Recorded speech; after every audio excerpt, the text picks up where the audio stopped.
Tev ir kaut kad iesēdinājuši vai paņēmuši ciet? Jā. Vari padalīties ar pieredzi, kur tas bija, kā tas notika? Parīzē bija uztaisījis šo piegādes busiņu malu, jo Parīzē tie piegādes busiņu tas te ir tā ir vesels tāds mēdīju formāts, kur visi tieši tā viņi izpaužās. Jā.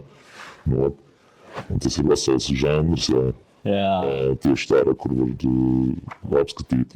Un es šitādu biju uztaisījis, bet viņš bija tik pilns jau ar visu kaut ko. Mani pēkšņi es eju, uztaisu, es vienkārši tādu biju uztaisījis, un man paņem undercover, kas man likās vienkārši parasti ādi atciņā kaut kāds garām gājējs. Un viņš pēkšņi visi policijas stāvi šausmas, mēs stāvam blakus tam busiņam, visi tagad vēl sabrauc ar policiju.